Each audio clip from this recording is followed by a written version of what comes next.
ISF এর polling এজেন্টের form নকল করে নিয়ে ভিতরে যে বসেছিল, নকল করেছে না কোথা থেকে পেয়েছে? নিয়েছে আমাদের কর্মীদের একাধিক জায়গা থেকে ফর্ম কেটে নেওয়া হয়েছে, সেখান থেকে নিয়ে এসছে। ধরমপুর, কামদেবপুর, রামচন্দ্রপুর, জয়গণানন্দপুর 5টা বুথেতে সকালবেলা থেকে ফর্ম কেটে নেওয়া হয়েছে জবরদস্তি করে। সেখান থেকে কেউ ওখানে ম্যানেজ করে পাঠিয়ে দিয়েছে।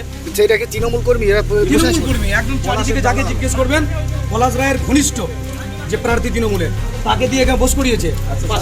কি করছে আমরা সেখানেও যাবো, সেখানে তৃণমূলের বড় নেতাকে দিয়ে বসিয়ে রেখেছে, দিয়ে আইএসএফ এর নাম করে ফর্ম ছেলেদের থেকে ভয় দেখিয়ে রাতের বেলা কোথাও রাতের বেলা ম্যানেজ করেছে ফর্ম ভয় দেখিয়ে। আপনি এখন কি করবেন? এখন কি করবেন তাহলে? বার করে দিয়েছি। আমি যিনি অফিসার ছিলেন তাকে বলে আমরা তাকে বাইরে বার করে দিয়েছি যে আমার দলের কেউ নয়। বারবার তাদের সামনে নির্লজ্জের মতো রিকোয়েস্ট করছে যে সে নাকি আমার পার্টি করে। সে আমার পার্টি করে, আমি নিজে চিনি না, আমি তাকে ফর্ম দিইনি। রাতের অন্ধকারে অন্য পোলিং এজেন্টদেরকে ভয় দেখিয়েছে, দেখিয়ে নিয়ে এসছে। আজ সকাল ভোর থেকে যেখানে যেখানে আমাদের পোলিং এজেন্টরা বেরিয়েছে ফর্ম নিয়ে, তাদের থেকে ছিনতাই করেছে।